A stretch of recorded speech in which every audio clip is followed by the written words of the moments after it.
Welcome to another episode of Bussin With The Boys. This week's episode is going to be our best of 2021. Best of 2021. Go ahead and give them a round of applause. It's just me in here. But I know all of you are out there with me. Thank you for sticking with us throughout the year. Tiers 1s, 2s, and 3s. Y'all are the best. Thank you guys so much. But before we get into the best of episode, the Chevy Silverado is the strongest, most advanced Silverado ever. Football season is in full swing, and it's time to up your tailgating needs. The multi-flex tailgate with six convenient configurations will give you a step up in your tailgate game. There's a primary tailgate that opens with just a push of a button. The inner gate folds to a large step, easily for getting in and out of the bed, to get the grill out, get the foldable tables out, get all the food out, the coolers, the drill, get the beer. There's an easy access configuration where the inner gate folds down, allowing you to reach further into the bed. Okay, so look, you don't have to climb up there every time, lower it down to your buddy. You can just open that next little gate, reach all the way in, slide it to you. You don't have to climb up and down. Look, I know football season, it's big for tailgating. I know you guys saw the Titans beat the 49ers on Thursday Night Football. We actually used two Chevy Silverados to bring all of our tailgating stuff down, just to get behind the boys and get a victory. But with that being said, again, thank you for sticking with us through 2021. I know that this next year we have a lot planned. And from the boys, Merry Christmas and a Happy New Year.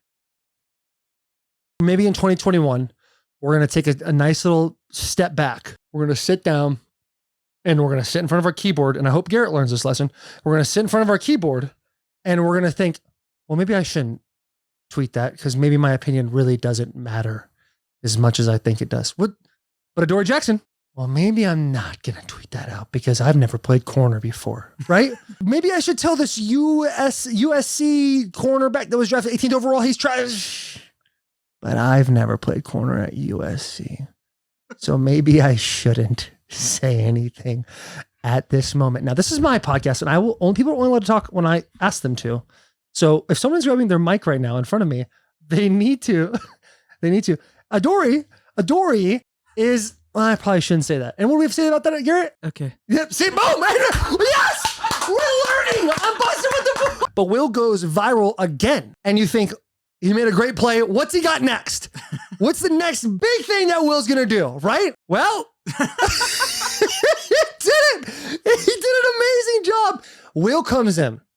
Will calls me the day before it becomes a viral sensation on every single sports platform. He calls me, and I'm going to show you the face he gave me right now. So it's like, boop, boop, boop, boop, boop, boop, boop, boop, boop, boop. And I'm like, hey, dude. And I go, oh, what the fuck? What happened? This is my head. Right, in my mind, maybe he's in the middle of the haircut, right? Like I'm thinking, okay, maybe he's not fully done yet. His barber need to take a break. And he just looks at me like this. Oh, dude, he looks at me like, so? Matt McKinney, he's like my best friend, and he sent me this song that he wrote called "Dick Down in Dallas," and all it was a verse and a chorus, and then I didn't think anything of it, and then Brent Gafford and Drew Trosclair, they're also friends of mine. They were the other writers on the song, and then they finished it, and then I heard it. And one day we went to Chili's. We eat Chili's and Outback a lot. Those are hey, Outback is an underrated spot. Yeah. I can't get on board with Chili's with you, but I got Outback all day. That bloomin' onion smacks. So we were coming back from Chili's, and my roommate was like, "Man, if this song was on iTunes, I would buy it right now." And I remember just telling Matt, I was like, "Look, dude, I know y'all aren't ever gonna cut this song. I would do it if you were cool with it." And he was like, "Hell yeah, dude. There's nobody He was like, I could totally see you doing this song." We don't say dumb shit in the media. We say dumb shit on our media. You know what I'm saying? And then we tweet dumb shit. Yeah. When you see us talking to the Titans media, well, yep, well, they're a hell of a team, and we're gonna do. There's no bulletin board material like that. Buck gets all mad because we don't give answers. Right. Like, hey, you want to hear that? just go subscribe to the Hey, podcast. swallow the marbles in your throat, dude. You know what I'm saying, Buck? Yeah. For God's sakes. But we're on the bus. We're all for the boys.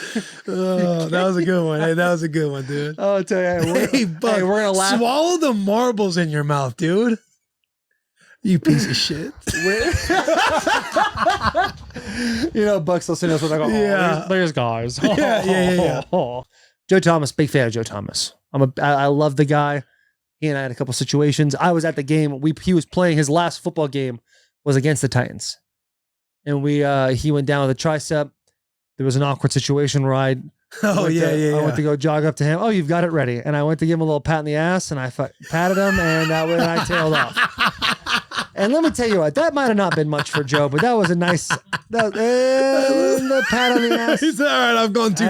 Johnny Manziel came in, same draft class as your favorite tackle to watch now, me. Was on Mike's podcast, Mike Stud's podcast, or just Mike's podcast. Shout out his podcast, You Never Know. Johnny was on there and started saying things that he wished he handled things better in Cleveland, and one thing led to another, and he said he wasted 2 years of your life. What, like when you hear stuff like that, guy with talent like he did in college, and obviously it was what it was. What do you think about that kind of stuff? Do you have any animosity towards him? No, I like Johnny a lot. I even liked him when he was my teammate, even though he was doing knucklehead stuff, like showing up drunk to meetings and practice and not giving any sort of effort. Dude, that shit's so fun, dude. Yeah. And everyone just all up in arms about it. Like, hey, relax. Hey, just calm down. What if we posted that? Hey, What if we posted it's not lit. Hey, it's not lit. We're okay. Hang on. I'll just We're filibuster. fine. It's just a little We'll adversity. just keep talking, and then hopefully we'll jump in eventually.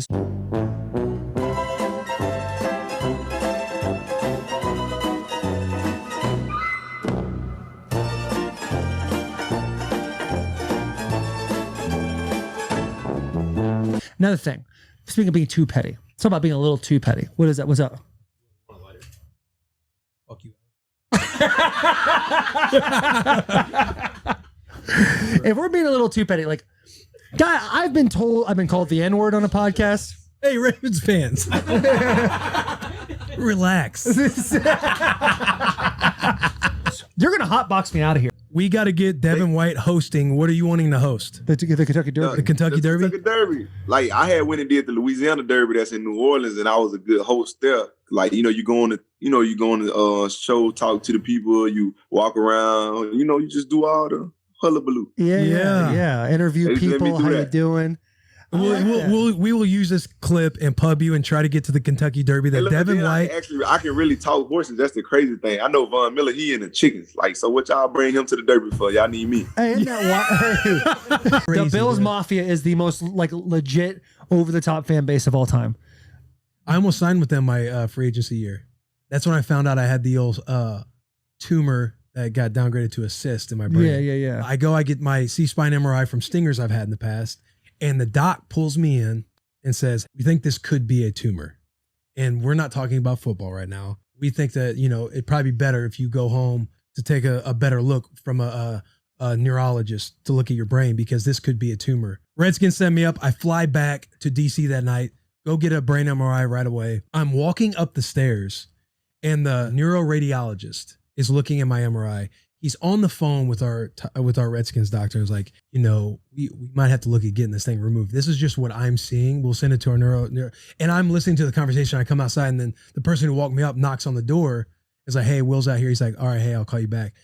Hangs up the phone. He says, "Will, what's going on, man? How you doing? Come on in, blah, blah, blah." And I'm like, "Hey, I overheard what you're saying. Like, just let me know what you see right here." And he's like, we don't fully know what we have, but you see this outline. He's saying, you see all this stuff around this white mass that's in my cerebellum. He's like, you might be done playing football. Like, we might have to get this cut out. You get a titanium plate put in. You might be able to still play. I'm like, look, I'm not. If I have some tumor that I get removed, I'll be done playing football. Like, you're not. Just tell me what you think it is. Right. And he's like, this could be a cancerous tumor, blah, blah, blah. We'll know more tomorrow when we talk to the neurologist or the neuroscientist, whatever they're called. And so I call my dad because I want my dad to know. I'm like, hey, don't tell mom. He's getting a little choked up. It's starting to bring back a little memories for the boy. Yeah. And so I go home and I'm like, this is what they are thinking it is. How am I going to tell, Charo and everybody else? The neurologist calls the next day. He's like, Will, I know you've probably been sweating it up all night, but I promise you, this is not a tumor. This is not cancerous. You just have a cyst. I believe that you've had this cyst in your brain the entire time since birth. He's like, you're just going to have to get this checked out semi-annually, but you're going to be fine. I just want you to know that. So thank God. Let's not disrespect Nebraska like that. Okay, just so dude, Michigan can't really talk. Yeah, what is Michigan talking about? Yeah. Y'all just rehired Harbaugh. You re-signed him. Yeah. You extended guys, him. But look at you guys. You looked at his work. You looked at his work and you're like, oh, this is what Michigan's about. Let's reward Let's that. re-up him. Yeah. No. Here's the deal. But listen, you guys care. I play for the Tennessee Titans. Oh, don't pull out an insurance policy. Cut me and I go somewhere else. I play for them. Don't pull an insurance policy, dude. That's how it fucking works with me, dude. You guys both know that. No. When you're talking about bouncing ball, like when Michigan's killing it, you're wearing the Letterman jacket. When has Michigan killed it? He came out. I don't have a Letterman jacket. He came out and said it goes Tom Brady, me, and then everyone else without thinking of Charles Woodson, dude. I know, I saw that. He goes, I didn't have a conversation with you, young man. I'm like, God, Bristol's office. Put it up, and then Keith calls like 4 more dudes up, and this is kind of just standing over me. He's standing over me, and I'm like, hey, Dennis, go back to your chair. Like, what you doing? And he's like, I got sorry. Like, it was really, I didn't think anything of it. I was I remember this because I remember you saying like, yo, what are you doing? Yeah. It's like, I don't know where I am right now. And I sit down in bench chair. That's right. That's why Taylor's like, yo, what? Like, the fuck is going on with you? Yeah. And I said, you need to get someone. So this is as like I just got goosebumps. Yeah, right. This is as we're finishing everything up. Dennis is like, you need to get somebody. And literally Dennis is like, you can tell like Dennis is trying to communicate something, but he just can't. And he's like, tears are coming down his eyes, but he's not showing expression. Yeah. You can tell like this dude has having an internal struggle that he can't communicate. He's like trapped in his body. Yeah. So I'm hitting boosties down the hallway, right? Shoving people out of the fucking way, getting to the trainers, kicking down the door, getting Adrian and Todd. Doors open, you kick it anyway. Yeah. Right? I closed it, and then he kicked it. And I get them, hey, like something's happening with Dennis, we gotta go. And then they start sprinting, so I'm like, oh, this shit's real. But there was one time, very relevant right now, because next week when this thing comes out, there will be a player who is playing in the Super Bowl that got picked up and slammed on his back flat at a Mizzou wrestling party. Did you? Oh, really? Yes. Was it you? Yes. Let's go. That's awesome. The story is Blaine Gabbard. So Blaine Gabbard was Blaine was awesome when he was here too. He'd come into games and I got a good laugh at this because like Marcus would go out or something like that and Blaine would come and be like, all right, boys, watch Daddy spin it. I'm like, hell yeah.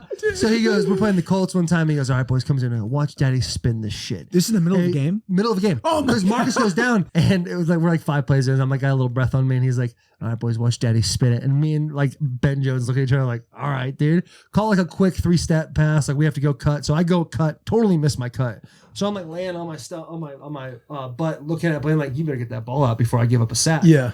He rips the ball right into the chest of Darius Leonard. Like the first play back, dude. And he takes it. You're putting money in the bank too. It's like maybe you'll never think about that sacrifice that you just made again. But eventually, when the going gets tough in the fourth quarter, when the team needs you, your performance is going to soar because of the money in the bank that you put in the discipline, the missing out, the FOMO. All of that turns into athletic achievement. Going back to being selfish, I spent a lot of time away from my son the first couple of years of his life now because of training camp. But in order to be the selfless dad that he needs, I need to be selfish so that just like we talked about, the 40-year-old Michael, I think about him. It's also going to be that same guy who is very unhappy with himself if he cut corners in his career, didn't spend time away from his family that I needed to in order to get everything I possibly can out of this career and this opportunity.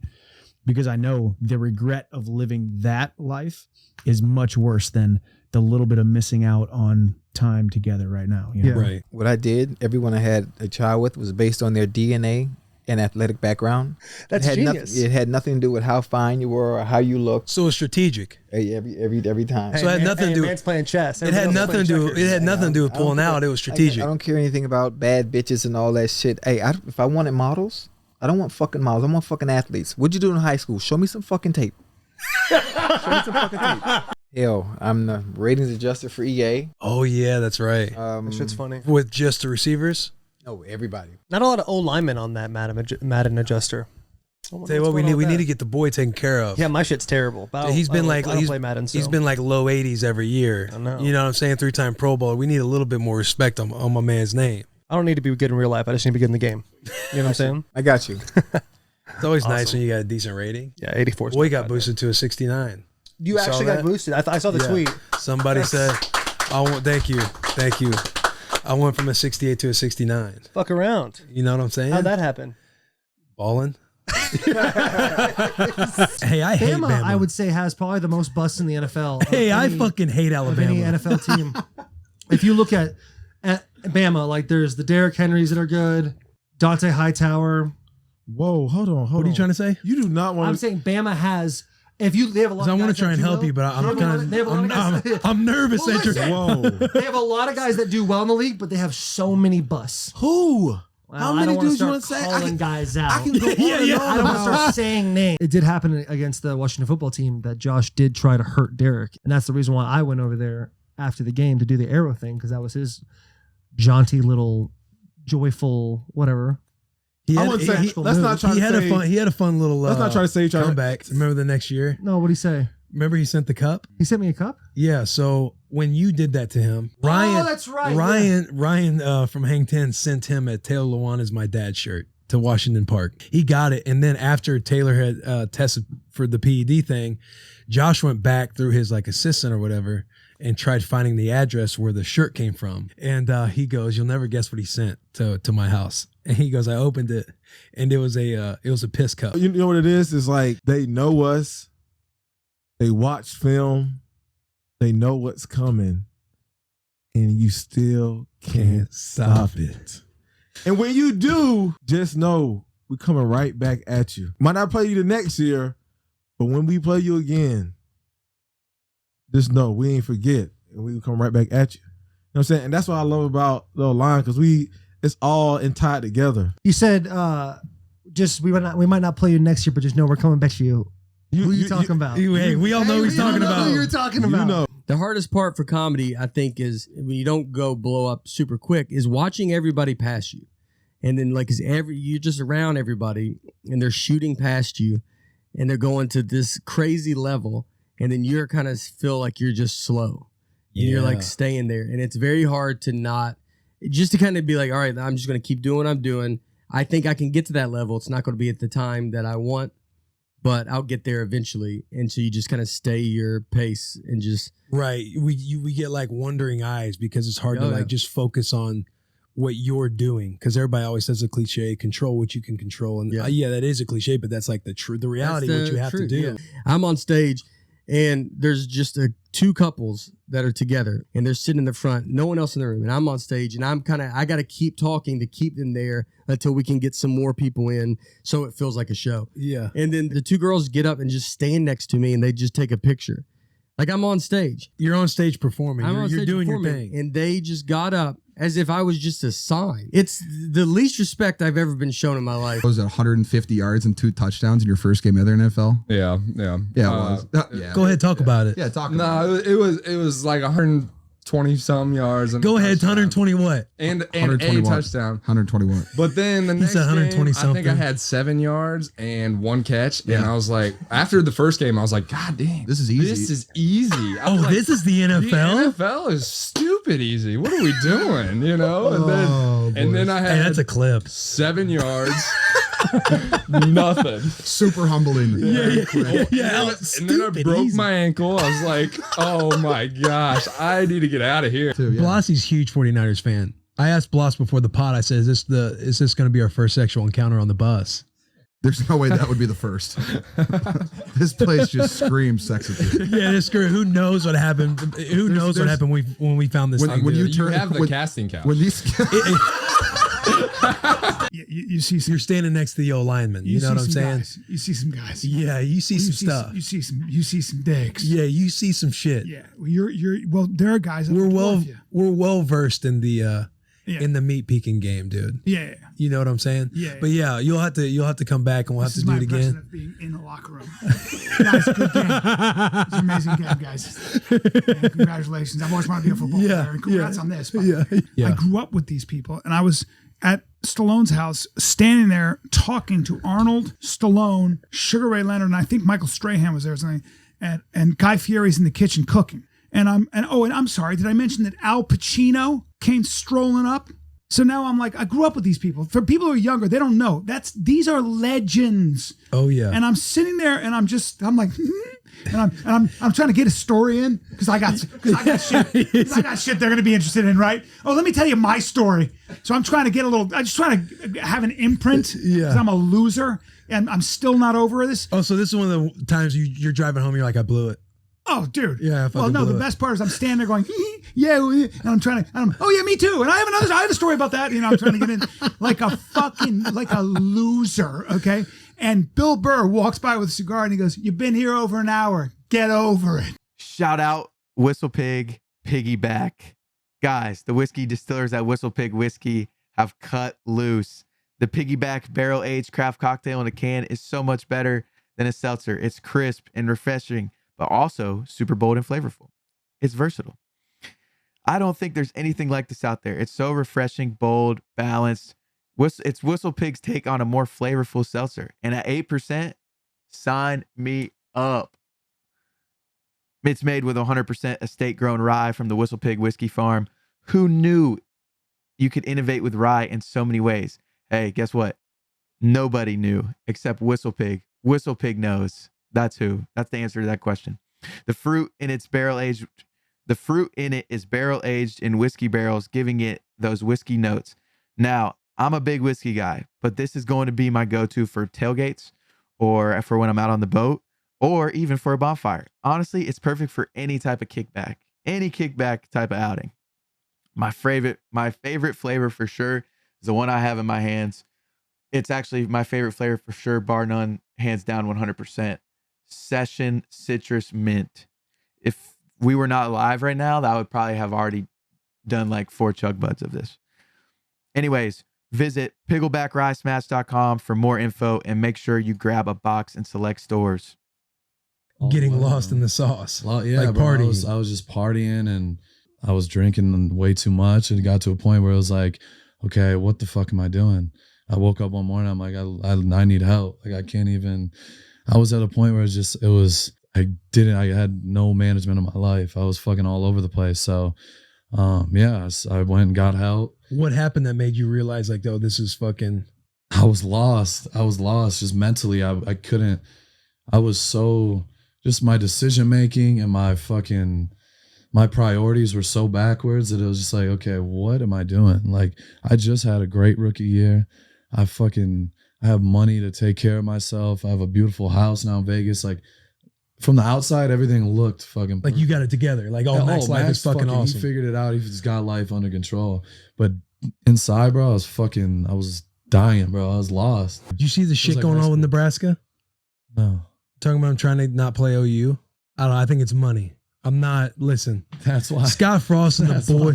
Yeah. Scott Frost and the boys, anytime, anywhere. He said it.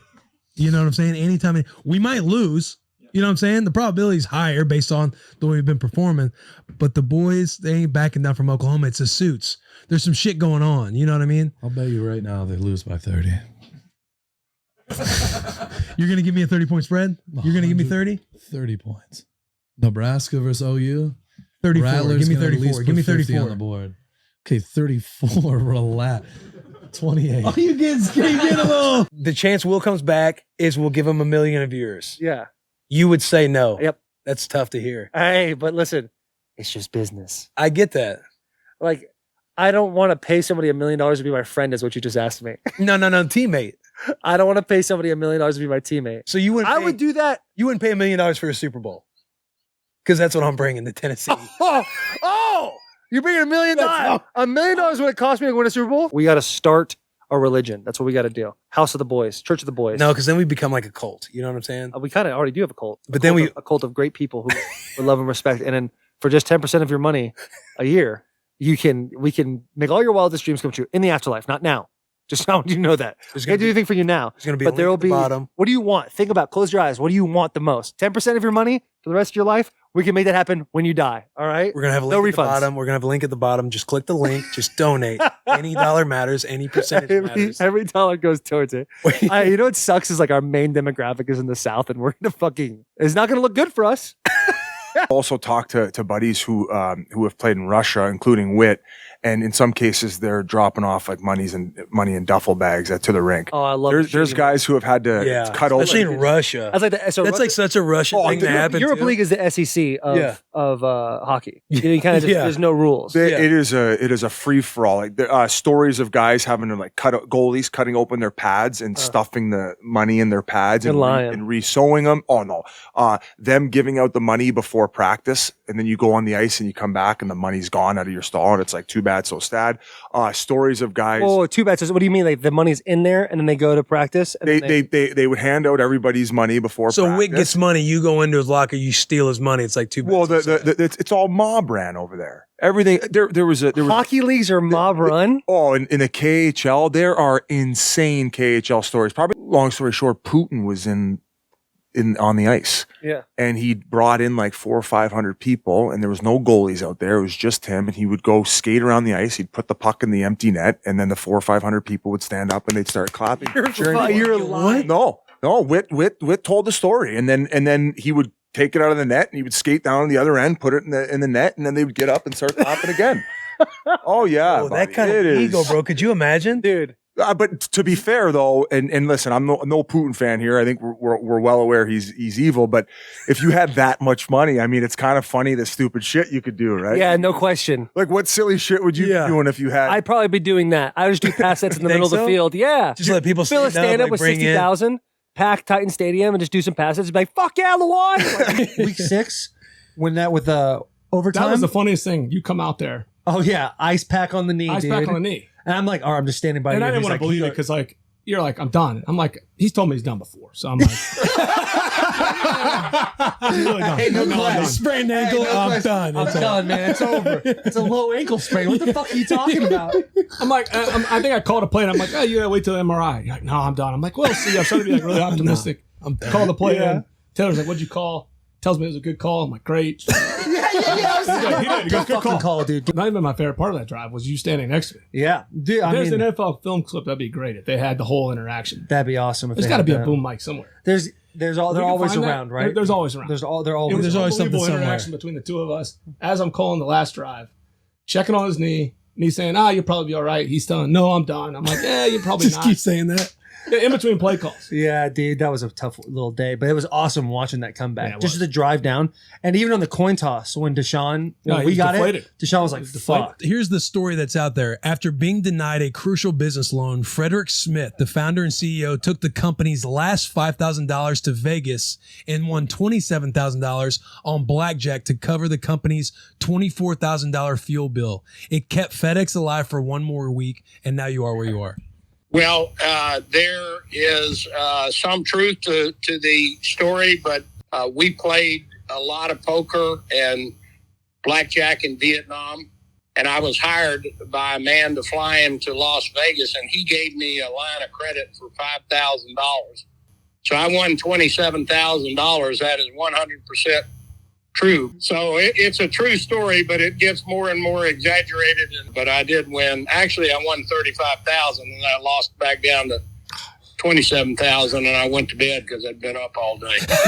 Yeah, this is it. Yeah. He said, how'd you get such a hot wife? I'm 26, have no tattoos, and I'm not big like you. And yet I'm single as fuck. It's like, dude, listen, man, no matter the weight or shitty tattoos, I'm confident enough to show myself because once again, this dude has like a fucking like picture of like Yokon or some shit. Yeah. You know what I mean? Yeah. Mr. Nobody _ 28. So most girls don't give a fuck how you look.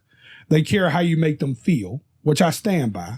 You know what I mean? Absolutely. And I don't say hater shit on social media and crying because the fat dude gets the pussy and he don't.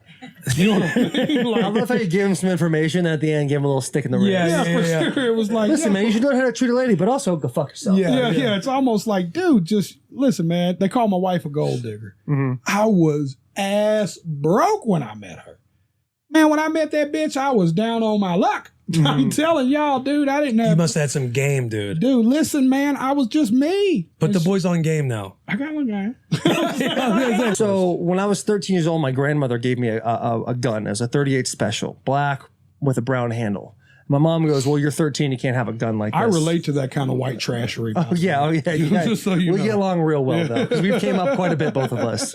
So I go back to my mom's house. I'm like, "Hey, check this out." And she's like, "Okay, give me that. You can't have that. What are you fucking doing?" So she puts it up, and god damn, I can see the dick now. So one day she goes out.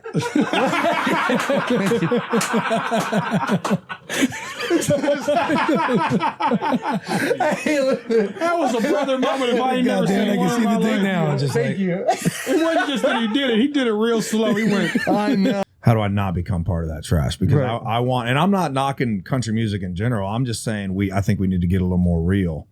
And for me, I need to get more real because like I said, I can't control what everybody else does, but I need to get more real because there's stories that need to be told, and they need to be told better. How do you put yourself in that position though? Well, I think time's a lot of it, just growing up in general. Like I was coming off of, I'll say it, I was coming off of Cruise. Then I had Ready, Set, Roll, which is similar sounding. It's just real pop sounding, which is awesome live. I'm not taking it away. Yeah. They go nuts. It was a on that hit. song. So all I'm thinking is, shit, how do I keep doing that? Because that's working. Yeah. As opposed to, okay, that worked, but how do I just be great? How do I write great songs? How do I write songs that matter, that can actually affect people? I want songs that matter that you can look back on in 30 years and be like, damn, that song's still good. My team from college had a buddy who he was at a Drake concert, and one of Drake's guys came up to his girlfriend and was like, "Hey, Drake wants to meet you," and she's like, "Oh, okay, like y'all definitely meet him." And then the guy started to come with, and the security guard's like, "Nah, man, just her."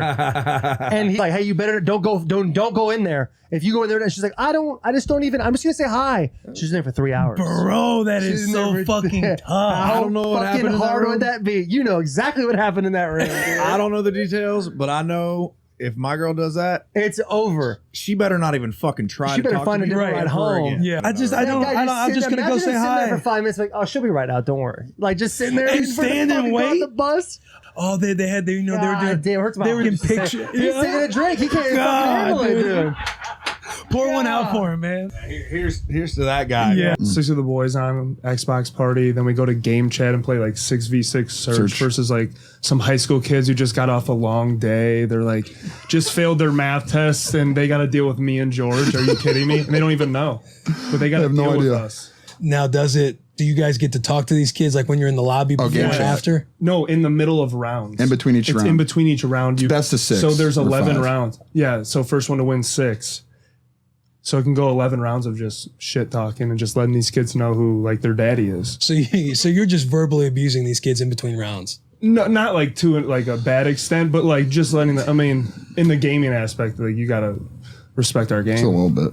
A little bit. What happens when you guys are getting dummied? We still disrespect them. I usually just ask them to do a favor for me. Yeah. Will you do a favor? Will you do a favor for me? What's the favor?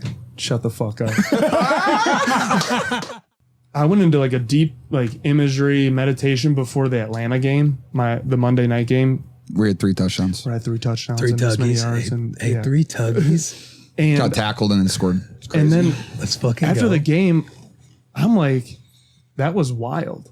Because like in the tunnel, I blacked out there. I legit like went into like a meditation, like flow state, like in the tunnel, just sitting there, like watching. I think I was watching, honestly, I think it was like a Chiefs game or something, like, or they were just doing highlights from like the day before or whatever. I was just watching them on the big screen, just sitting there. And I just like looked at the field and I just like, from there on out, I legit blacked out. Like I just thought about making plays and then I truly like barely remember the game. Who's Michelle Ryan? The picture that they sent in the group chat the other day. Alex posted the thing that said, "Hey, anybody wants to put videos, we're going to now do like the boys are going to answer your videos. Any questions, comments you guys want to talk about, drop in the inbox and let us know." He gave him a little Dropbox link. Sure. And what's her last name? Rochelle what? Rochelle Ryan. Is that her stage name or is that her real name? Rochelle Ryan comes in and says, "What kind of videos are we talking, boys?" Fucking imagine if she's just going to town and asking us a question. The speed that I ran to the Dropbox after that. Some guy who's in the NFL right now threw a burrito at me in college. Can you say who? Fucking no, I don't know his name. I was hammered, pissed drunk, walking back to my house one day, and I guess I passed somebody and I shoulder bumped them, probably on accident. Yeah. And all I remember is getting fucking pelted in the face and a burrito hitting me in the face. This burrito is delicious, but it is filling. And then running up to somebody and kind of getting in their face. Apparently the kid went to Iowa, and Andrew Whitworth. Was it George? No, he didn't tell me, but the kid played for the Rams. Was it Kittle? Imagine. Imagine this Kittle just keeps that secret for this long. He's just been waiting for you to bring it He's up. waiting.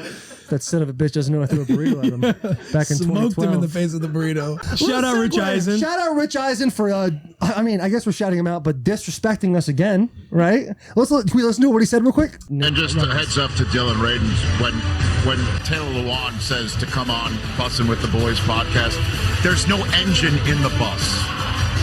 It's a bus without an engine. It's a bus with a podcast. There's no engine. Get an engine. He said that to me since the beginning. We got on this bus. Yeah. And the fact that he elevates his voice. And for Dylan Rad News, when Taylor Lewan calls you about coming on the bus, there's no bus on the engine. Right. No It's like engine on the bus. There's no engine as they're segueing into the next pick. But when you say, like, when Taylor Lewan tells you get on the bus, just finish the alley-oop, dude, and say get on the bus. Dude, let me yam that thing like the Heat in the finals with LeBron James, dude.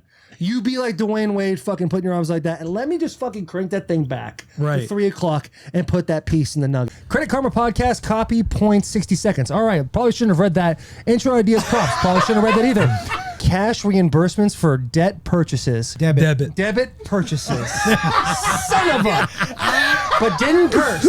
Do I need to read this part too? Yeah. Oh, that's a tough one. Tap in. Shut up, Josh. No! Just kidding. It's over the top. Items up to $5,000. That's $5,000. Just pay with your hey, relax. Move the mic away from his lap. You're not going to hear it. His laugh is hilarious, bro. That was a joke. Oh, does it say insert joke here? No, it says these are pros and cons of having beards. I think these are talking points. So what you're supposed to do is ask it. Do not let him come into our bus and tell us how to run our shit. His laugh is taking over. Disclaimer must read. It's like doing a podcast with Ron Burgundy. Who put a question mark on the teleprompter? Oh my God. If your club is questionable for me and you don't have a bathroom in the green room, so I have to walk through the audience to take a shit, I'm probably not going to go back. Oh, really? I can't shit in the general pop bathroom because people are knocking on the door. They watch me walk in. Move, bitch. And they're like, you shitting in there? I'm like, nah, obviously, bro. Yeah, Like, door's closed for a reason, yeah, buddy. can you, and when people are asking questions, you going to do that joke tonight, that bachelor party joke? I'm like, I don't know, man. You know what I mean? Like, when you just sit down, sit down and you hear the door getting messed with, and you're like, God damn it. on, man. Dude, you gotta say occupied. All In here. Tell me, is there a worse feeling than sitting down on a public toilet seat that's warm? Isn't that no. one for me is like, oh. You know what? I'm gonna play devil's advocate. I think it's kind of nice. Oh, a hot take. Your Missouri is showing. Coming here, I'm not coming here with a belt, but I'm coming here with my heart on my sleeve. Introducing first, by way of Nashville, Tennessee. This is the majority of everyone's journey in life anyway. Me and my son prayed for Daddy's belt every single night for the last 2 months. The growth happens in these moments. I truly believe I'm still going to be a UFC champion. It's just going to take a little bit longer than I thought. You have to keep moving from setback to setback without losing the enthusiasm. Fail your way to the top. Like, you go through so many setbacks to end up see you at the top, getting to the top. Like, it's not just some escalator that takes you up there. The old Michael focused so much on being perfect once I got to a certain point, once I won that first world title. And truthfully, it says so much more about how you conduct yourself after a loss. That this is part of the journey. And when we do win that belt, when the belt does come on the belt for the boys, with the boys, it's going to be even better.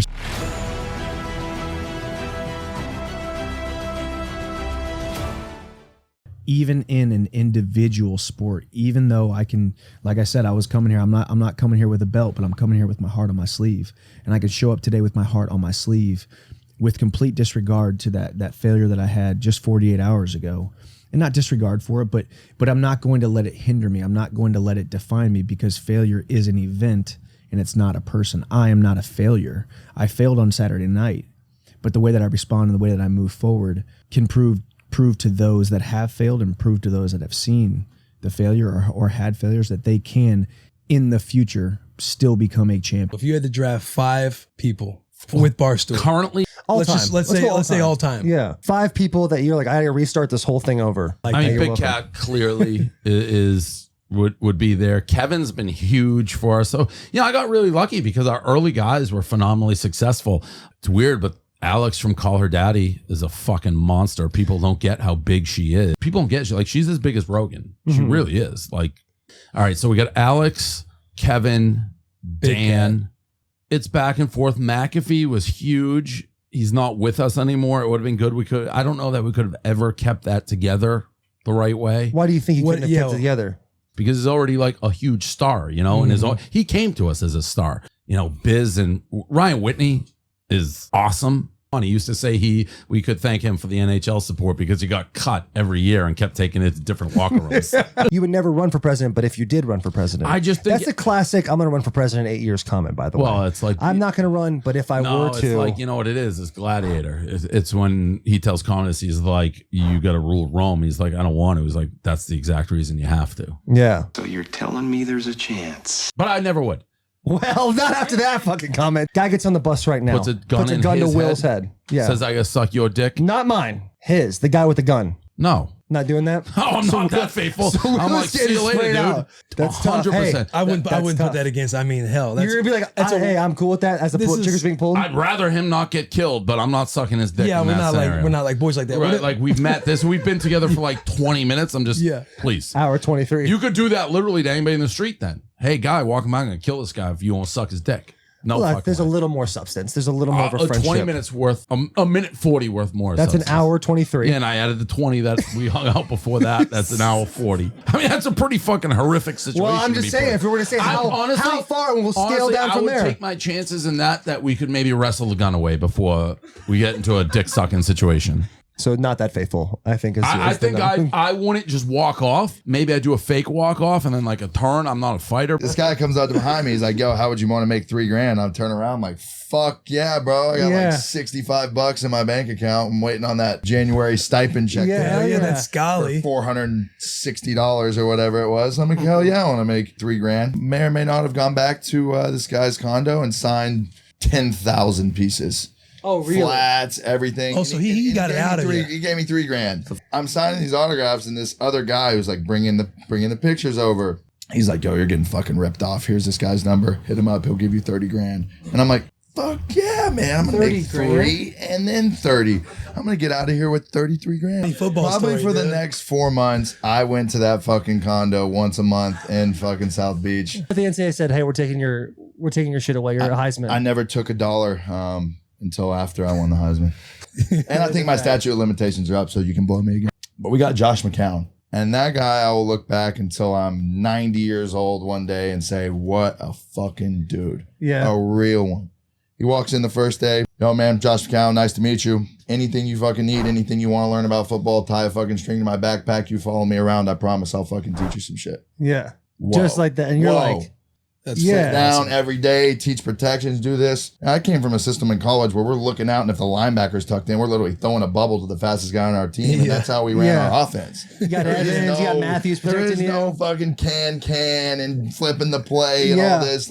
Take hook, throw the bubble, Jacob. We'd figure it out. We just ran backyard style of football. But you see the comparison from that first year to the second, and I love my second year there. I learned a lot about ball. I got to be around some good guys, but just the two contrasts, it is all about fit. And I feel like if I'd had the situation I had my second year, my first, things would have gone a lot different. We just start dying laughing, and we just start getting handfuls of pistachios and the dark right chocolate into chips. the pantry. Yeah. Right into the pantry. Just raided it, dude, and came back. But got after that thing, that's our whole pistachio. That's how our love kind of grew, honestly. We had a sleepover that night at the boys' house. Sleep over. And I never heard from Hugh again. That couch Well, was... Yeah. You slept in the guest bed last night. Yes. What'd you think of that? It was great. Was it comfortable? Very nice sleep, yeah. I love that. Q told me, he's like, I'll be in there about 9:45 because he came in, he got something to do. None of my business. And so he's like driving over and he's like, I got a hotel. I was like, dude, just stay at the house. Come hang out with the fam. I thought he was going to get him like Sunday at like noon. You know what I'm saying? Like we can all chill. Yeah. It's like 9:05 and I get a text, hey, 5 minutes. I'm like, oh shit, I my teeth brushed, like ready for bed. You know what I'm saying? He cruises in without hesitating. He walks in, Talon scoots over to the far end of the bed and goes, there's room right here. Q doesn't say a word, gets right in the middle of the bed. Because the boy Matt would be, bro, could you imagine? Dude, Matt he right would now? be slaying the game right now if he was a part of this. He would be all about, he would be crushing it. Yeah. And He for probably would everybody have that moved hasn't it. listened He would and have don't moved to know. New York already. Oh yeah, he'd be at HQ. 100%. 100% would be at HQ. Yeah, Matt passed in 2019. 2019. Right? It was actually October 2019. Yeah, suddenly, and it was obviously a rough time for the boys. But Matt was eat, sleep, breathe this brand like Tennessee Titans was all about football. it. He's Yeah. like in the Tennessee Titans fandom Hall of Fame, dude. But he'd be stoked right now, moving up this ladder. And you're right, he'd be a personality. He'd be at HQ. He'd be at all the Barstool class. He'd be doing it. He'd probably be on He'd that be Barstool so fat versus right America. now, though. Yeah, he would be so fat. He'd be get a re- hold of Dana Beers. He'd start doing Yeah, that, yeah. dude. He'd be start running with that frog body. That frog body he always posted. But he would like start expanding it more and Yeah. more. He had some memes now. He had some hilarious memes. My favorite clothing company, Roback Activewear. You all know Roback. Best fit, best feel. It's football season. The best season. Playoff football, the best football, which means it's also hoodie season. Luckily for you guys, Roback just restocked their performance hoodies. I'm reading on my laptop. That's why it looks like I'm looking down. I'm not kidding when I say these are the absolute softest, highest quality hoodies in the game. The material is out of this world soft and the stretch is unmatched. Nobody does hoodies like Roback. Roback also just dropped new performance polos, and trust us when we say the designs are fresh. They're perfect for the golf course or a night out with your girl. They scream versatility. We've worn these polos 100 times and the collars still look brand new, and the fabric is just so soft. Roback's gear is popping up all over the NFL, from our boy Quentin Nelson to Bengals defensive end Sam Hubbard. Roback is quickly becoming the go-to activewear in the league. They also have two of the biggest apparel sponsorships in the college sports, with Notre Dame's Kyle Hamilton and Georgia quarterback JT Daniels officially joining the Roback fam. It's fair to say Roback's gear is popping up all over the place, so if you play football or you're just a football fan, you wear Roback. Simple as that. Use code BUSSIN, that's BUSSIN, as BUSSIN on roback.com for a generous 20% off your first order. That's spelled RHOBACK.com. And that's 20% off your first order on all polos, Q-zips, hoodies, and tees with code BUSSIN. Bussin', sorry, I'm hitting puberty. Hop on the Roback train now because it's taking off. So go check them out at roback.com. Do it for the boys. Try to learn the origin of hot chicken, and they said That's on that 8th Avenue. it started at Prince's. Story time. The great uncle of the woman who owns Prince's, he used to be a philanderer around Nashville. He used to go out in town and cheat on his woman all the time. Okay. And one Saturday, he got back real late. He was obviously cheating. So the woman he was with, she said, I'm going to screw this guy over with his Sunday morning chicken recipe. And she tried to overload it with cayenne and hot sauces, and he loved it. He was just so into it. He got all his brothers together. They started a restaurant all together just because he was such a cheater that she tried to make it painful for him, and it wound up tasting good. How's it taste? Before I give my review, is that a real story? Dead ass. So this woman tries to get back at her man, and he ends up making millions. Exactly. He turns into like, he starts a type of food. He starts a genre of food. They say pussy's undefeated, but it sounds like pussy lost one. You know what I'm saying? Check it out. Congratulations. Where were you thinking you might fall in line hearing the list that he did give? Because sometimes you might always be in those conversations with like spitting chicklets, and you're like, all right, I might be right outside of that. That's what I was trying to tell myself, but you never know where you stand with Dave. You know what I mean? Like, he's kind of a closed book some ways in that, where he's like, he'll give me the freedom to do whatever I want, but I'm like, does he like me or does You're nothing here. I don't want you leaving. Does he fuck with that idea? Yeah, Or is he think just that's like being stupid? nice to me, or because he knows that I'm a battle rapper, I'll come at his fucking big ass nose or whatever, or his inverted knees or some shit like that. He Like just right has to now. be polite. Yeah, Right. exactly. But those weren't even shots. Those are just warning shots. You know what I mean? If I wanted to go in, I could go in. In my teeth and there's someone bigger than me. Y'all are thinking he might hurt me? Well, bad news, app who I fight dirty. Maybe he just wants to keep it peace times, but if he ranks me too low, I'm gonna have to write a diss track for him. First time I feel like I ever washed my hands after I peed in the club. Wait, what? I took my ring off, set that bitch down, washed my hands, get a little napkin. I just walk away, and I was like, what the fuck? Turn back around. That bitch gone. Damn. When you were in the bathroom. I pissed, washed my hands, walked out. I'm in my homeboy Sean. I'm like, fuck. Turn back around. I mean, we was right in the little edge by the paper towel, so I know that bitch was gone. Nigga seen that bitch and swiped that hoe. That's tough. Were you worked up? Were you like Starbucks worked up? Oh, hell yeah. I asked the bathroom there. I was like, bro, what the fuck you mean you ain't even see me in here? I would start snapping. My homeboy had to come in there and get me, bro. I would start slapping paper towels and shit everywhere. Oh, Flo, I ain't give a fuck. I was hot. I would be mad. Because I know it had to be him. Ring, bro. I mean, it could have been somebody else, but. What your little mug shot was looking like? Trash. Zits. I had zits on my face. Pull it up. That's how it's supposed to be, though. Scrawny, a little scrawny. That's how it's supposed to be.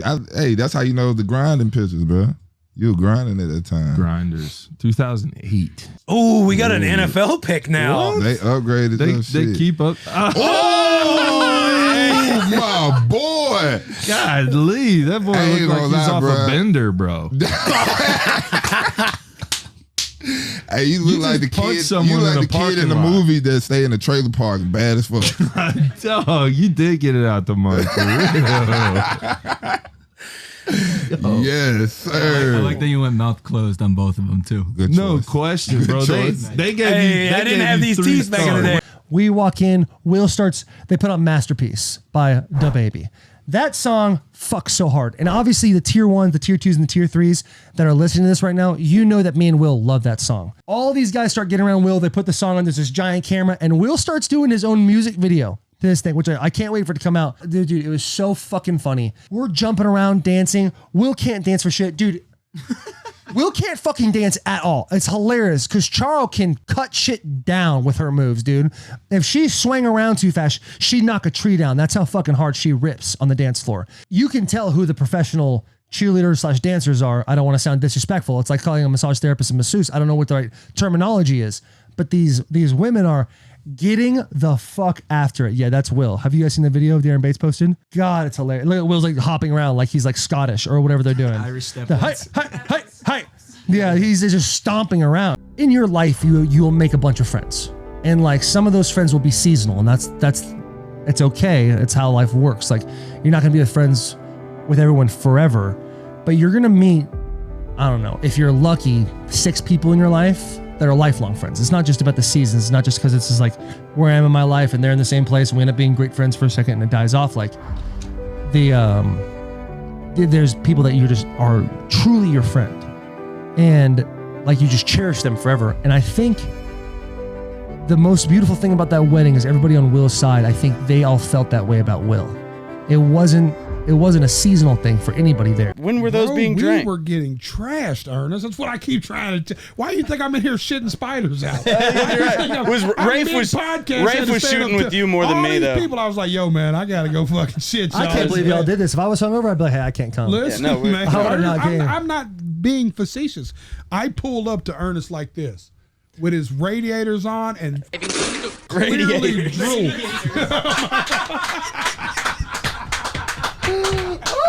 Hey, he had the radiators on, dude.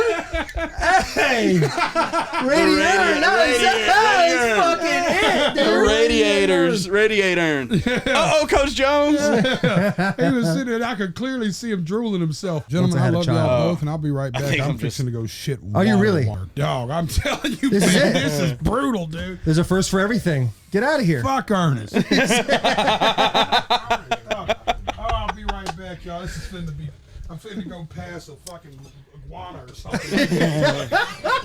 2 hours later. How'd you do? I feel like I gave birth to a family of spiders. You don't have any toilet paper there. I don't know what dude wipes were designed for. I thought it was something different than what I just used them for, but it also applied to that as well. Yes. It's Yeah, everything. that's exactly what dude wipes are for. When They're this there for. podcast finally got a bathroom, it's everything I expected it to be. It had nothing in it at all. It was fucking completely out of toilet paper. It had a big thing of dude wipes and hand sanitizer. It's Bussin' With The Boys, not Bussin' With The Housewives. Somebody's taking. Just know I'm squishing while I'm sitting. Jelly, guess what? This is how it goes. I like it, We're dude. counterclockwise. This podcast He's is gotta brought do bare bottom.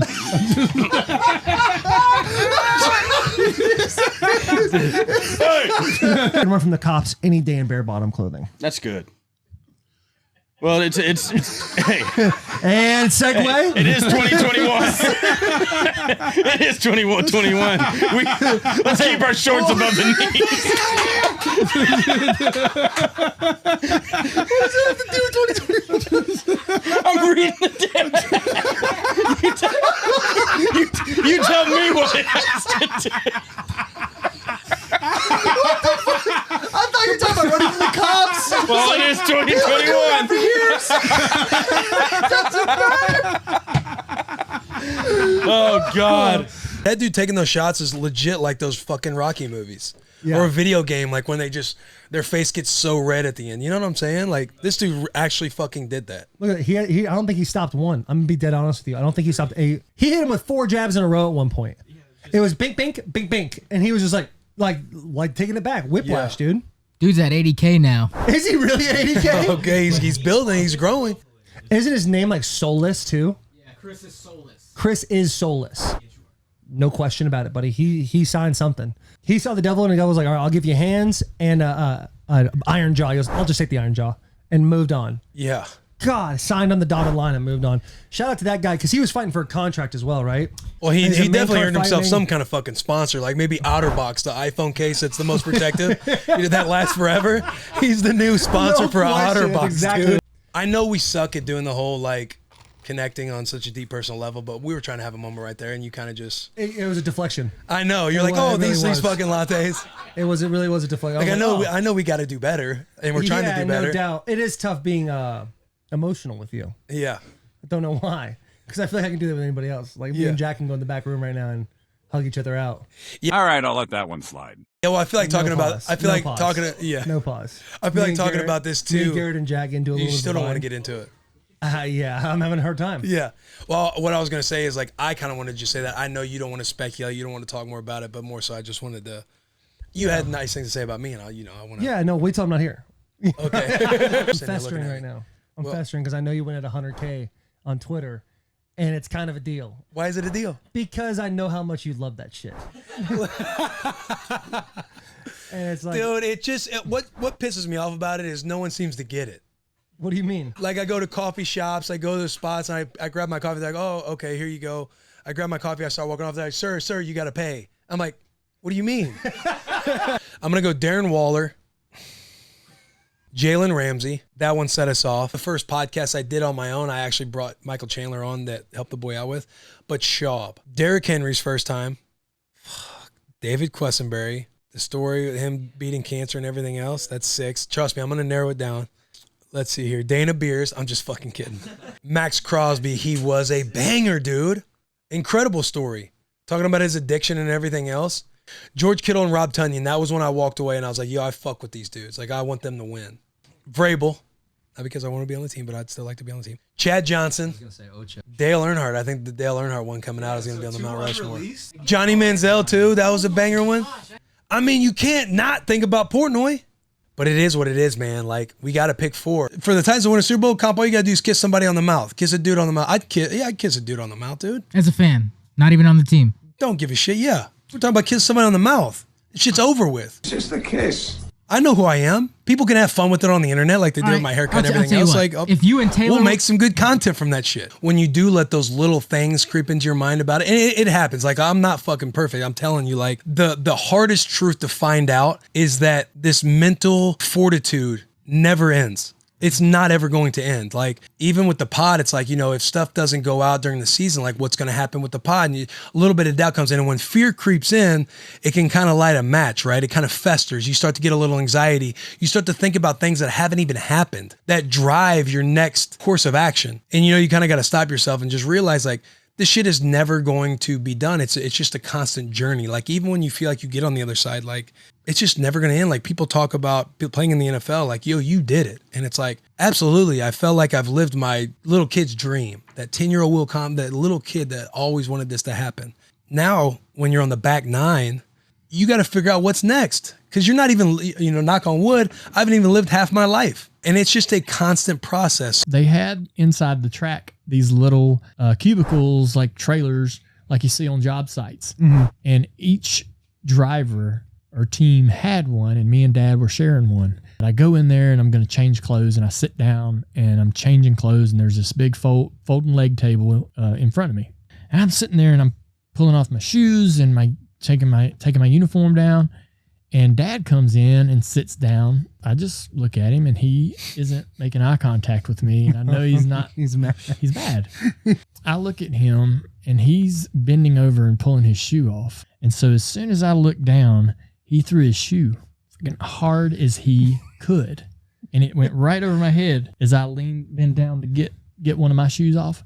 If I hadn't have bent down, it'd have hit me. Yeah. It hit the wall behind me. It was like, pow! Yeah, yeah. And I looked back up, and he was bending down to get the other shoe. Something happened, and I said shit or F-bomb or something, and his dad happened to be walking in the front door, and he looked at me, and he goes, "You need to get home." And I was like, "Yes, sir." And so I went home, and a couple hours later, Dad comes pulling in. My buddy up the road, that his dad and my dad were great friends too.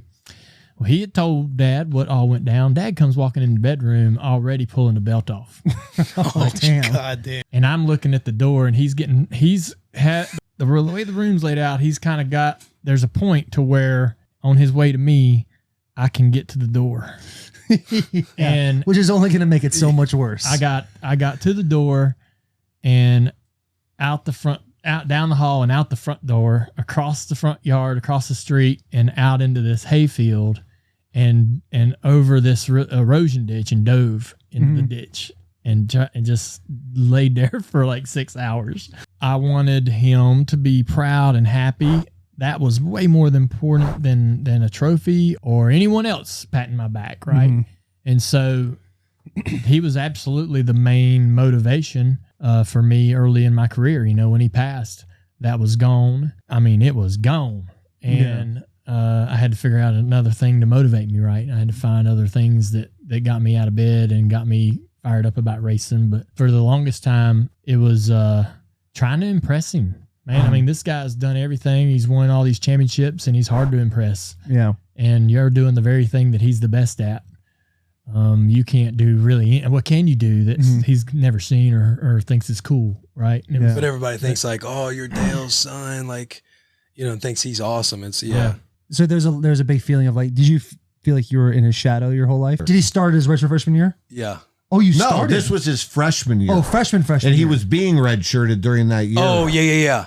Well, we're playing Virginia Tech, and our It's one probably the fourth game. linebacker kind of screws up a couple times, and he's standing there, and Eck, get Compton ready. Yo, I'm standing there, bro. Fuck, dude. And I turn around, I look at him, and he's looking at me, and I said, "You ready to go?" And he's like, Mm-hmm. Bo didn't want us to have Twitter. You know the boy, like I let you have Twitter. There's no doubt, but there was like, but when you're putting the stupidest things out there, I said no, it's over. You're done. So one weekday morning, I have a missed call from Bo at like 6 a.m. Oh, that's a tough. You one know to when look up to. when you wake up, your alarm goes Yeah. off, and you look at it, asshole gets a little tight. You're like, holy shit! Yeah, like, what's things are going about to on? go down. It's almost as bad as waking up for a workout 5 minutes before it starts. Yeah, for sure. And I call him, and he's like, hey, you mind coming to my office? I'm like, yes, sir. You know it's not good news. Fucking, you know, I'm sweating telling the story. I'm sweating for you. And so I go to his office, and I sit down. He's like, so you guys wanted Twitter back, right? And then he picks up this piece of paper, and he goes, here's what comes across my desk in the morning. And he looks down, and he goes, Lamborghini Mercy. Your chick, she's so thirsty. Yeah. I'm in my 2-seat Lambo, and your girl, she trying to jerk me. He looks up at me, and he goes, What the fuck am I supposed to do with that? Do you feel like moving to the Big Ten that was like that played into like we can't let these motherfuckers win? Oh, I don't think there's any question. I heard, whether it's true or not, I don't know, that like the replay official wasn't the one who actually hit the button to review it. I mean, there was nothing to review. It was over. Game was over. Game was over. I mean, it was. I mean, and some like a Big 12 official reached over and hit the button. That's what I was told a couple months after, and I was like, well, what are you going to do? Why? So why don't you ever say things like that in like a press conference? Huh? Bring it back. I didn't know open about the wound. But if you heard a couple months later, why didn't you say something a couple months later? I don't know. I mean, that's, it's like, well, you can't what are you going to do after the fact? But I probably spoke out that night probably more than, I mean, I got fined more than once when I was a head coach for my press conferences. I don't know if that was one of them. Me, in my prime, I like my chances against 22. Explain yourself. And all I said that week was, in that moment, ever seeing him in that moment against people his size, I haven't seen him drop a shoulder and run through people. But yeah, when he get back there by DBs, hell yeah, he tossing them. Like, that's the thing. And this is not for me. What camera I'm looking at? You can look at that think one right Derrick Henry is a great running back. He's one of the top running backs in the league. Yes, I can say that and still believe all those other things I've said are true. Bro, in that, you go back to Cleveland, short yardage near the goal line, has an opportunity with one linebacker gets him down. Doesn't count. Spillane in that situation, you can't totally take that, right? Because you got a little bit of TJ Watt there to where Derrick really can't run through it. And but we're big Spillane fans, right? Because he was with Tennessee before he came. I love him. Yeah. But if you watch Derrick's feet at those moments, they stop. So I'm shaking. My mom, like I told you, my mom prays a ton. So she's like rubbing holy all on my head and she's praying. So I just start praying, man. I was like, take care of my kids, bless my son. Like, I want him to be a great man. I want him to be a great husband. Allow him to take care of his sisters and his mom. And I was like, and allow my girls to understand how to be independent and to find a great man. I was like, allow my wife to find a man to take care of him, to take care of her. I was like, only one stipulation: he can't be more attractive than I am. I just remember it so vividly, man. And I was like, and God, anything I've ever done that wasn't the way you wanted me to do it, any way I've ever harmed you or I've let you down, just please forgive me. And so you're thinking this is it. I thought I was dying. And then I said, and I'm ready. And like, I tell this story so often now because people ask about it. After I said I was ready, no more than 0.001 seconds, I stopped shaking. We got a letter in the mail. It was like 2019, like that summer-ish. Mm-hmm. And Blake walks up to my office and he's like, he printed it out, right? And he puts it on my desk. And I'm like, what is this? And I look and there's a blue dot in the top left corner. And I think you know who it is. And it was the NCAA. And they're like, hey, we are considering changing the rules or the legislation, and we would love to invite you to be part of the working group because we know your extensive experience helping professional athletes with name, image, and likeness for the last 6 years at the time, 7 years at a time. They're inviting us to be sort of the experts to help them navigate what is coming. And when we saw that and Blake's sitting in my office, I'm like, things are really going to change now. These eyeballs on you are not going to be there when you're gone. Yeah. So get as many as you can, like collect them up, dude. Get them. Like, this is like a supermarket frenzy. Mm-hmm. Get every fan in Nebraska in the cart because you're out of there before you even know it. Mm-hmm. Right. And like, if you do that for every athlete on the planet, like, then everyone's going to win, you know? And like, you've done it. You found a way to trick all these NFL teams into signing you to play. And then you get to 100K 10 years later. I mean, like, it's a Cinderella story. You know what I'm saying? Carl one time was punching me in the chest. Not like hard, but like one of them, like, hey, bro. He's taking a knee and I'm sitting on the bench and they had scored a touchdown and he's punching me in the chest and tobacco's like going in my face and he's like, that's a middle school fucking play. I'm like, man, I thought like I was trying to like explain like why it messed up. I thought we checked this. He's like, no, you're just fucking stupid. See, that shit like, unnecessary to me. That's unnecessary. I was a freshman. I was a freshman. Much less when I was trying to tell Bo when I was talking about like, it gets in guys' psyches, like the next spring ball, Carl brought me in his office and be like, hey, are we good? Like, I felt like that was one of the lowest. Like, no, nigga, we ain't good. Lowest moments of my career. You spit tobacco in my mouth. And that's when you played it. Like, that's why I fuck with Your Greg. dip is now in my mouth. Yeah, like, I don't even dip now, dip. That's why I fuck with Greg Williams from the Saints D coordinator that had the bounty shit. Did you ever make any money? I think what we we're just trying to agreed figure to out is disagree. why people give a fuck about this stuff. I don't understand. Because number one, you needed a tax write-off, so you watched it.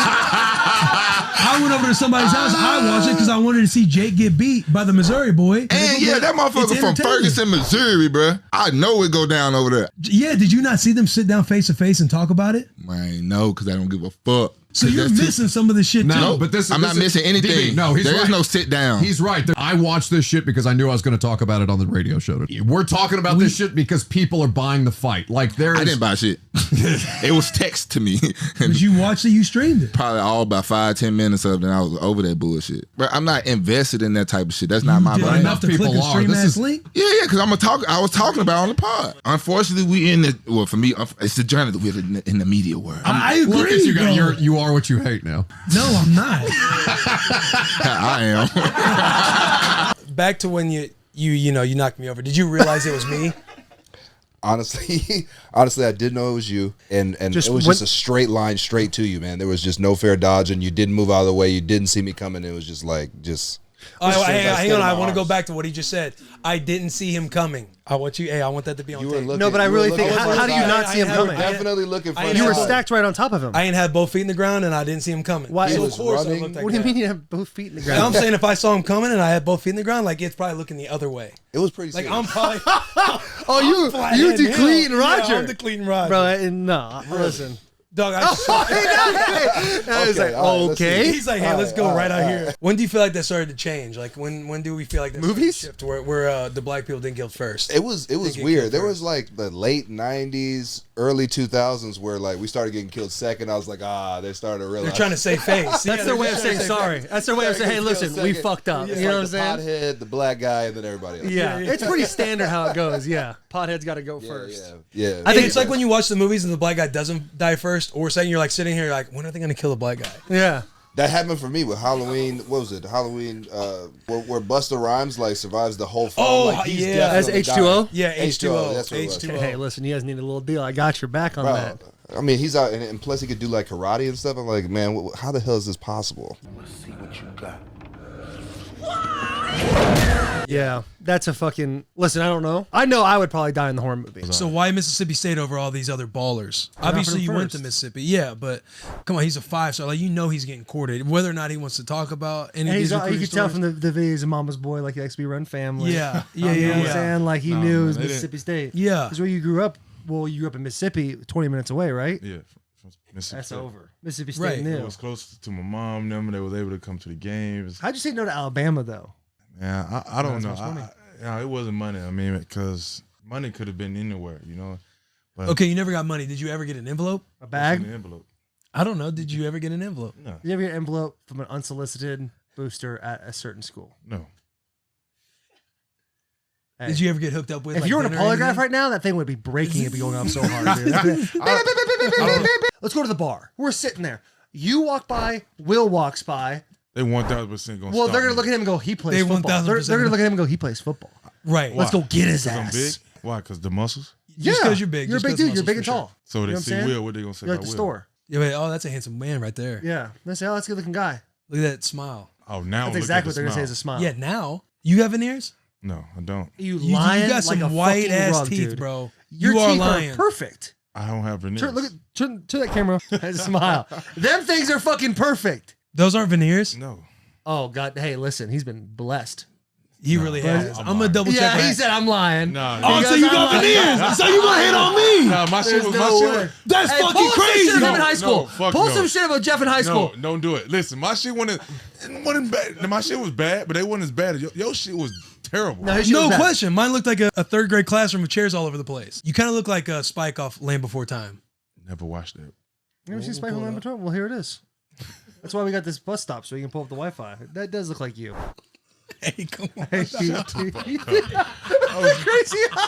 Bro, get out of here, bro. You do look like that a little bit, bro. Taylor. Bro, you kind of do. The baby pictures of you in that documentary. The baby pictures of you in that documentary. Yeah, You that do was look. bad. I don't know why they put that shit on there. Yeah, but what are you so upset about? Will. That's a funny pull. Like you got to admit, like Shout out Roman, no free shout outs. Most guys have tried different ways to last longer, but thinking about baseball, or in Buck's case, doing math, doesn't always work. The folks at Roman, an online men's health company, are changing the game with Roman swipes, the secret to longer lasting sex. Let's see. Roman swipes are a clinically proven way to last longer in bed. They're effective, easy to use, and fast acting, but don't require a prescription. Roman can also ship swipes to you in a discreet, unmarked packaging, and each swipes packet is small enough to hide in your wallet for whenever you need it. Sounds like a pretty important key, especially with the holidays coming up. I know you guys are visiting in-laws or visiting your girlfriend's families, boyfriends, bro. Yeah, visiting your girlfriend's families. But they're super easy to use. Just take the swipes out of the pocket, swipe it on, let it dry, and you're good to go. Ask Jack. He said he's had great success with Roman. Personally, I'm waiting. Never mind. Go to getroman.com/bussin. You can get your first month of swipes for just $5 when you choose a monthly plan. That's GetRoman. That's getroman.com/bussin. Getroman.com/bussin. And you get your first month of swipes for $5. Back to the episode. I tore it in the middle of Big Ten Finals. First like 30 seconds of the match. Did everybody know it? Well, I knew it immediately. Then my nose like started bleeding or something. And I remember running over the corner and I'm like, my ACL's torn. I'm like feeling it out. I'm like, oh yeah. I was like, I blew it out. But I still have like the whole first period to go, next 2 periods, and I'm losing. You know, I got taken down first, which like never really happens to me. So I was kind of like, so I'm like all confused. I'm like, what's going on? Like, what just happened? And my coach is like in my face, and I'm trying to tell him like, hey, I tore my ACL. And he grabs me. And he's like, wake up. And I'm like, okay. And I just remember going back to the middle and keep wrestling. And I never told him that I tore my ACL. So I end up winning the match 21-2. Dude was up on you 2-0 or 2-1. Yeah, 2-0. And then I and you're like, yo, I tore my ACL. Yeah, so I scored 21 straight points. And I run off the mat. I'm like, just trying to tell them about my knee. And they're like, oh, awesome match. You did good. Let's get ready for nationals. I'm like, Tom. I'm like, I tore my ACL. He's like, your other knee? I'm like, yes, my other knee. He's like, what? If we make those kicks, if we make those field goals and that extra point, because you got to remember, the extra point got taken back to the house for an extra 2 points. That was a 3-point swing right there on an extra point after putting up a good tutty. We make those kicks and that extra point, we're winning the game. Like we're beating number 3 Oklahoma. We're storming the field because the rivalry's back. And don't you remember back earlier in the offseason, Oklahoma was trying to back out of the game against Nebraska. They weren't trying to play the boys. Right. The boys were like, no, we got to keep this game alive. We're playing these guys. So Oklahoma tried backing out. They play the game. They get lucky. They beat us because we beat ourselves. In the first drive, too, mind you, we had to settle for a field goal. Fortunately, we made that one. But we had 4 or 5 penalties in the first drive. We don't get those penalties, we're probably going to score a touchdown and put the game even more out of reach. We should have been up like 16-7 at halftime. And then you probably run away with it 34-14. I bet you if we made a Michigan one just like that, it would sell out. Michigan fans are crazy in a good way. I understand $10,000. I bet you $10,000 at Michigan. We sell more Nebraska stuff than we do Michigan. $10,000. 100%. Nebraska fans would crush Michigan fans. You really think Nebraska fans would crush Michigan fans? 100%. You tweet more than me though. I'm just saying, tread lightly. Nebraska fan base is different, bro. Like, bro, for real, different. I know you guys are different, but we're different. Oh, you can't say okay. We're different. Michigan fans, fuck. They get after. I'm just saying, like, at the end of the day, the actual winner, it's gonna be Nebraska fans. Yeah, I'll bet you $10,000.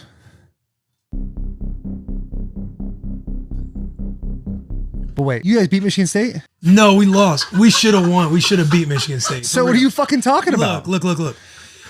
If boy, here we go. Special teams wasn't a phase, we'd be 5-0. We'd be. You sound like Bloss on Twitter. Like, what are you talking about? Can I finish? You just talking different. We'd be a 5-0 ball club, and we'd be top 15, and like that's facts. If we didn't have special teams, we beat ourselves. When we if we scored more points than the Cardinals, we'd be 3-0. That's true. No, that is facts. That's not the same. But like, look, against Michigan State, they had 1 first down in the second half and a total of like 36 yards. Okay. So we easily win that game if they don't run some trickery punt return. And you laugh, but I went to bed until I was about 14. You talk about embarrassing growing up, sleeping over at buddy's house, and you're literally taking a risk because you want to hang out with the boys so badly. And you're like, yeah, I'll ask my mom. And then when my mom says yes, I'm like, let's hope tonight's not one of those nights. I mean, I would wake up, dude, and piss all around me. literally blamed a friend of mine. I can't even remember the story, but I remember blaming friends. Like, damn, my man pissed the bed. That's crazy. You peed on me. my man fucking pissed the bed and peed on me, dude. The last time I pissed the bed once in college when my girlfriend was in the bed. I don't count that one though. I also pissed the bed in college my freshman year in the dorms. And mind you, I hadn't pissed the bed that freshman year of college. So what am I, 18? Probably in 4 years. I pissed the bed, bro. And I wake up and I'm in the middle of the night like, what in the fuck? Like, what is wrong with me? When are you going to get back out there and help this team? I try from the AC of my own couch, dude. I try my damnedest. There's some Twitter fingers and a nice pumpkin spice latte with it being Spooktober these days. But I'm trying my damnedest to get the boys back on top. Whatever juice I can give them, whatever little subtle text I can throw here and there, like that's my role right now. Other than that, I'm a podcaster. I don't know shit other than working my dick off to get these boys back on top. That's all I know right now. The Wolverines stroking themselves into a bye week, feeling great. I'm all in. What do you guys rank right now? 8 in the country. Why'd you ask? Top 10. Yeah, I know. What do you guys? We're the best 3-4 team. We're the best 3-4 team in the country. Oh, That's is that what the right? fuck we are. That's what the fuck we are. Without special teams, you guys would be the best team in the country. Yeah, and it's hard when you're playing Michigan and the fucking referees. What do you mean? Are you kidding? Did you not catch, what was that, before 2 minute? When they called it back, touchdown, called it back, touchdown, called it back, and then a DPI? Oh, you're talking about the reviews? When yes. You guys obviously didn't score? And then obviously they weren't going to do shit, and the fans, which Nebraska has phenomenal fans. I think we saw it. I think it was amazing to see them get as loud as they were. But to see them fucking cheer and the refs go, we can't let these people down. This is literally all they have. You saw the reviews, bro. And that DPI call before halftime, that ghost call on JoJo Doman, when your receiver just stopped right in front of him. Yeah. And the ball wasn't catchable. Guess what? I knew my fan base was going to rock and buy these shirts more than your fan base was going to rock and buy those shirts. Yeah, because you live on social media. And that's not why. You've done it well. You have a mannequin dressed up as Taylor Lewan. You have like statues around Michigan. You're a first rounder. You're like, oh, Taylor Lewan went to Michigan. Will. I didn't have none of that. And all I got to say is, hey, boys, can we go buy a shirt? And the whole fan base ready to rock and die for the boys. I was on the phone with Will for 30 minutes yesterday, and he was just blowing himself about how he went to Nebraska and people were fucking loving him. That is such a lie. He was being treated like a 4-time All-American, for triple-time first-round draft pick. He was being treated. That was out of your mouth. Here's the deal. He goes, hey, how does it feel, dude? He goes, it looks like you were a 4-time All-American, 10-year Hall of Famer, Pro Bowler. He goes, yeah, it was kind of like that. That's what you fucking said. That is so crazy that you're that rattled right now because your fan base didn't have your back the way my fan base has my back. Listen. You never get into it. 1997, Nebraska, Michigan. Who wins and why is it Nebraska? Well, you already answered it. I played with a lot of Michigan guys over time, run into a lot of them. Brian Greasy was my teammate in Tampa. They think they would have won. We know we would have won. We'll never answer it. It's a shame back then you didn't get to play that game, but I've said this, and I'll say this is political and democratic. Back in that era when two teams were undefeated, they deserved to both be national champions. They had an unbelievable season. We had an unbelievable season. I'm glad we split it. I think that was the right thing. Come on now. You think that was right? You're glad that they We're won a day too? away from the game, man. Scott fair. Frost Hey, announces Michigan stole half the national. See the headline now. I can't take the sunlight. The UV rays give me a migraine headache. It's fine. But it's not even a full-blown ginger, though. I'm not even a ginger at all. I'm not a full-blown ginger. But you're 25%. Being blind, you're considered like a day walker. I don't think you are. Yes, you are. I think I'm a separate, you're an albino. I'm a different subset of human being than the ginger. Brandon day walker. Yes, day walker. So we went to Clemson, Texas A&M 2 years ago. Yeah. Beautiful day. Probably actually exactly 80, like this. 85 Nah, it was a little cooler than that. It was the second week of the fucking season, Dan. We sat in a suite, so we're out of the heat. And afterwards, he started puking because it was just too hot. That's what happens to him. Puking? Yeah. Notre Dame, Wisconsin 2 weeks ago. It was 70 degrees. The sunlight gives me a migraine, and I was down for a day and a half. So this is man's real. from Mississippi, and the sun like if somebody beats came down on on this him. bus in a wheelchair, would you make fun of them for not being able to walk on the bus? Well, it depends on where they came from. This is a physical. They came from like the #1 walking community in the world. It would be ironic, wouldn't it? That's a Give funny me guy. top 5 funniest guys at Barstool. Oh, jeez. Because you're just trying to say White Sox Dave, he's like one of the funniest. Well, all right. PFT and Dave. 1 and 2. Rank them. Who's 1 and 2? Well, I'm not gonna do that. We need a one. We need. I mean, I think Dave's still like when Dave's on his fastball. I think, and that's not me sucking up. I just think that's the truth. Yeah. PFT. I'm trying to think. PFT 2, Dave 1. Nick and KB's combined. Yeah. That's a combined person. Rone. Yeah. Who am I missing? I hate letting you have Nick and KB. Well, they are funny as shit, combined. though. They are really literally funny as combined. shit. They're a combined entity. Nick and KB is at the top for me. They're the funniest guys. They are Especially Nick. I extremely think funny, dude. Nick Delaney's the funniest human being I've ever met. He's in my very, life. very funny. I think Rone, he didn't mention one that I just love doing stuff with. Kate is very funny Yes. to me. I love Yes. Kate. Yes. And I think Large is tremendously funny as well. We have. Yeah, we got a lot It's of actually funny. crazy. You got top 4. Who's your 5? Went to a corn maze in Lincoln, Nebraska. Did you Incredible. really? Oh yeah. God, I bet they got the best corn mazes. Oh yeah. It's like their whole shit. Yeah, corn. Yeah. Oh. No, he laughs about the funniest stuff, dude.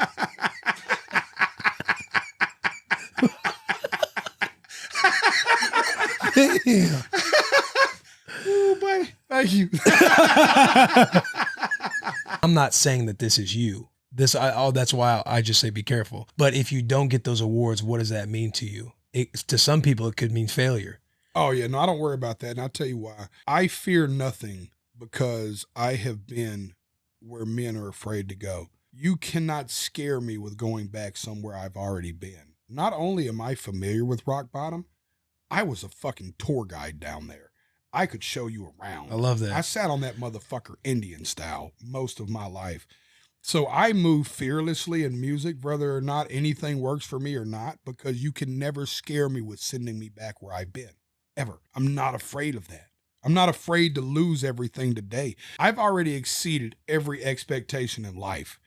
I've already done everything they said I couldn't do. At this point, I'm just trying to put some whipped cream on what's already been the best brownie on earth. I was like working out at the YMCA, local YMCA back home, Snellville, Georgia, Lawrenceville, Georgia. And I was on like the bike. I was doing like little triathlon type training for myself just to stay like really fit. Yeah. And so I was on the last thing. I was on the bike and I was like basically just doing some positive self-talk, you know, like grinding. I'm like, I don't even want to just be a part of the national team or the U20 national team. I want to be on the full national team. And I was like, I don't want to be on the full national team. I want to be the captain of the full national team. And and remember like that moment of saying like, that's the standard that I want to set for myself, is like not just being there or being a part of it, but like being a key player, being a captain. And so like when I was the captain of that game, it really was like full circle. I went right back to that place and was like, man, all of the hard work, all of that suffering, like that's how you get to accomplish these kinds of dreams. And I Twitter, there's still bombs going off on this phone right now. Oh, it's on fire. Oh, it's on fire. And I just, listen, it's not even on right now. Haven't read one comment. Yeah. Because these people are burning my house down, my Twitter house down. And I'm sleeping easy, baby. I hated it, but I also respected it because it was a good move on your part. But you saying, I deserve whatever I'm about to get, instead of like leaning in and playing in with more people, which I enjoy doing more. Taylor just ended up saying, hey, I did this. I deserve whatever. Go ahead and give it to me. Well, we're on the plane and I'm like, man, fuck, bro. Go back and forth with some people a little bit. No. Blame some people. No. I love it. I loved it, dude. And people are like, you know, I don't read it, but I broke my arm on the first day of school. I had a lunchbox that was more of a purse lunchbox, not actually, but it had like a long. God damn, this is soft. This is getting softer every word you say. It had like a long strap. He broke his arm on a lunchbox that was a purse. Well, I didn't know how else to describe it. It was a lunchbox, but the strap was long. Long strap. I don't know what it was for. I would carry it and I would fling it around the entire time. It was like my first day and I saw one kid that I recognized from like my homeroom and I was like, where's French clap? And he's like, oh, it's over here. And for some reason he was sprinting. I don't even remember. I think he was just like one of those kids who just like runs to class. His arms behind him. Yeah. So I followed him and I tripped. You started running behind him? I tripped over the lunchbox strap and I like catapulted in the air and I landed on my arm. Did you cry? No. Be real. I swear to God I didn't cry. Okay. I was my first day and there's like 100 people surrounding me and they're like, go get the nurse. Knowing the kids in my town and like their parents and stuff, I'm probably like the enemy of the town. You don't know that. He's putting a disgrace to the name of this town. What have you even done that's disgraceful? Nothing. That's They're what I mean. crazy. So this is just something You're internal. internal, We yes. need to unpack this. Get to the bottom of it. Yeah, we need to unpack this. You're on Why the do you bus. feel like it's that way? You want to lie down on the couch? No, not at all. No, just a lot of the people from my town are like really crazy. Yeah, but you could just be making this stuff up now. No, In your it's like head. a known thing between me and like the normal people. Crazy how? So you though? wouldn't want to go back because you get clowned by your boys, your normal people friends that you're thinking of. No, my He's like boys. My counterculture boys are my friends. boys. Please, I'm seeing one of my boys after this. But they were like the goth kids that sat underneath the bleachers and smoked cigarettes. They're like, football's gay. Oh man, could you imagine Tiger just taking $6,000 from him? Like, I beat you, man. Fork it up. Yeah. Have you ever beat him? You know, no, I've never beat him. This is how great he is. Okay, we were playing one day and he's beat me, and we're on 18. And I tell him, all right, man, if you win this, I'll give you 3 times. But if I win, you got to pay me half. I went, all right. And so we hit our drives. I hit my ball to about 8 feet, and he hits it, and he short-sides himself into the trap. And he's short-sided. I mean, the pin's right there. He's in the trap in the front of the green. And he goes up there, and I'm like, I'm fucking make this putt. I'm getting I'm about to talk my shit. I'm about to talk some shit. We're winning the hole. And he got up on that sand shot, looked down there, hit it. It took one hop and went in, and he looked at me and said, I told you you're never going to fucking beat me. That is fucking crazy, bro. It was unbelievable, dude.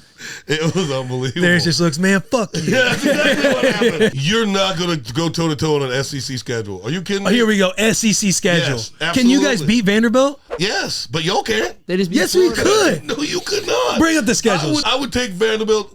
You name it right now. You're just talking out of your ass right now, Over Darius. Nebraska. I was going to play wagon wheel after this on the way to the golf course.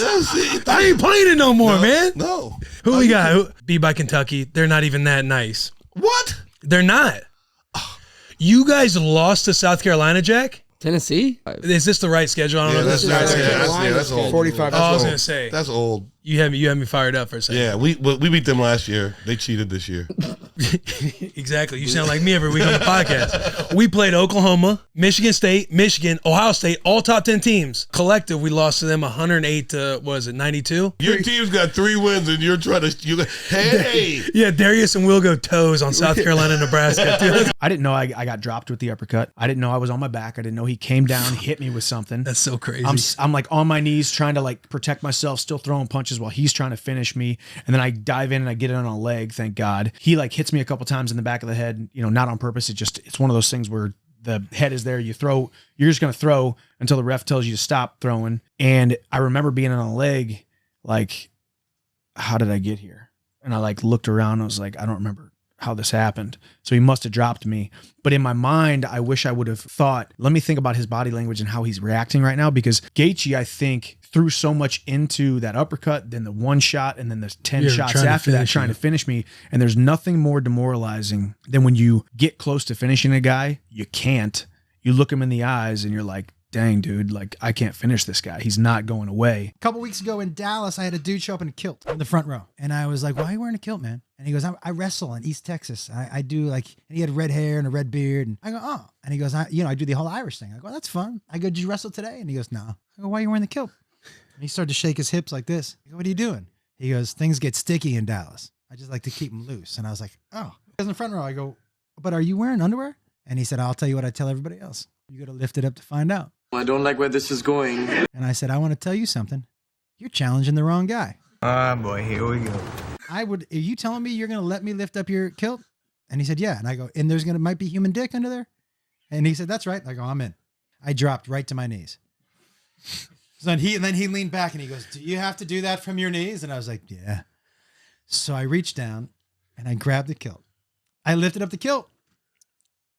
I'm saying some stuff could have been worse. Like Wyatt, the youngest. Wyatt was 6 years younger than us, and Cody and I were like 18 months apart, so we're like a year apart. But Wyatt would come in with like a sippy cup and stuff, and Cody and I would just essentially bully him out all the time. He blames us for the reason he quit skateboarding, because he wanted to like skateboard, and we like made fun of him for being a skateboarder and reading. Bro. I know, brutal, man. Wait a second. What, you teased him out of reading? Yeah, we're like, why you reading, nerd?